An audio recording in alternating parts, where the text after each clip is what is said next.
হামের দুর্দশার কথা জানেন। হামে আক্রান্ত হয়ে আমাদের শিশুদের মৃত্যুর মিছিল থামছে না। আর সেই সময় আমরা বোয়িং বিমান কিনবো কি অনুযায়ী?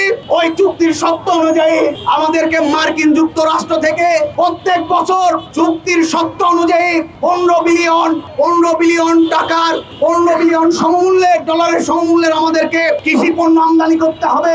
সেই কৃষি পণ্যের মধ্যে কি আছে? গম আছে, গরুর মাংস, সয়াবিন, কৃষিজাত যে পণ্য আছে সেগুলো আমাদেরকে আমদানি করতে হবে।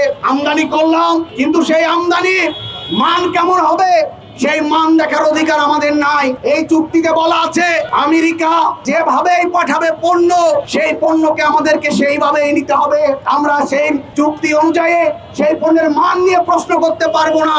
বন্ধুগণ, আপনারা জানেন যে আমাদের দেশে কৃষি অন্যতম প্রধান দুটো সেক্টর হচ্ছে ডেইরি এবং পোল্ট্রি। ডেইরি এবং পোল্ট্রি শিল্প সেইটা আজকে রাইজিং শিল্প। আজকে যদি এই চুক্তি বাস্তবায়িত হয় তাহলে আমাদের কৃষি ধ্বংস হবে, আমাদের ডেইরি শিল্প সেটা ধ্বংস হবে, আমাদের যে পোল্ট্রি সেটা ধ্বংস হবে। বন্ধুগণ, চুক্তির শর্ত অনুযায়ী আমাদেরকে প্যাটেন্ট যে আছে সেটাকে কঠোরভাবে অনুসরণ করতে হবে। এই প্যাটেন্ট অনুসরণ করার মানে কি? ডেভেলপমেন্ট কান্ট্রি হিসেবে আমাদেরকে প্যাটেন্টের শর্ত অনুসরণ করতে হয় না।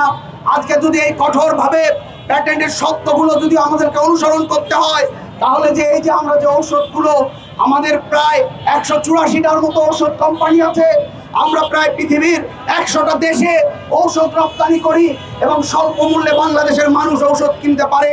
এই চুক্তির যদি শর্ত অনুযায়ী প্যাটেন্টকে যদি ফলো করা হয় তাহলে প্যাটেন্টের শর্ত অনুযায়ী রয়্যালিটির টাকা আমাদের ঔষধ কোম্পানিগুলোকে পরিশোধ করতে হবে। পরিশোধ করার ফলে ইনসুলিনের দাম, নিত্য প্রয়োজনীয় যে ঔষধের দাম, সেই ঔষধের দাম বেড়ে যাবে। ফলে বন্ধুগণ, আপনাদেরকে ভাবতে হবে এই যে ডোনাল্ড ট্রাম্পের যে আদেশনামা, সেই আদেশনামার মধ্য দিয়ে আমাদের দেশের যে স্বার্থ, সেই স্বার্থকে জলাঞ্জলি দেওয়া হয়েছে। আমরা মৌলানা ভাসানীর সেই ঐতিহাসিক যে স্লোগান, ওই যে উনি কাকমারি, ওই রাজশাহী অভিমুখে পদ্মার যে একতরফা পানি প্রত্যাহার, ভারতের যে পানি আগ্রাসন, তার বিরুদ্ধে ফারাক্কা লং মার্চ করেছিলেন। সেই ফারাক্কা লং মার্চের সময় জনপ্রিয় একটা স্লোগান ছিল। সেই স্লোগান ছিল কি? দিল্লি না ঢাকা। আমরা দিল্লি না ঢাকা স্লোগান দিতাম। মৌলানা ভাসানী দীপ্ত কণ্ঠে বলেছিলেন, সাম্রাজ্যবাদ বিরোধী লড়াইয়ে বলেছিলেন যে আমরা পিন্ডির মানে আমরা পাকিস্তানের গোলামের জিঞ্জির ছিন্ন করেছি, দিল্লির দাসত্ব করার জন্য নয়। 24শে জুলাই গণ অভ্যুত্থানের পর আমরা এই কথাটা দীপ্ত কণ্ঠে বলতে চাই যে আমরা ভারতের আধিপত্যের বিরুদ্ধে লড়েছি। আমরা ভারতের আধিপত্যের বিরুদ্ধে জীবন দিয়েছি, রক্ত দিয়েছি। তার মানে এটা নয় আমরা জাপানের আধিপত্য মানবো, আমরা চীনের আধিপত্য মানবো, আমরা ওয়াশিংটনের আধিপত্য মানবো।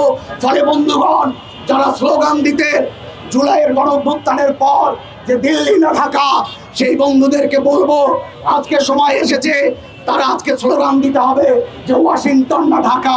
আজকে আমাদের স্লোগান দিতে হবে যে আমরা ওয়াশিংটন না ঢাকা।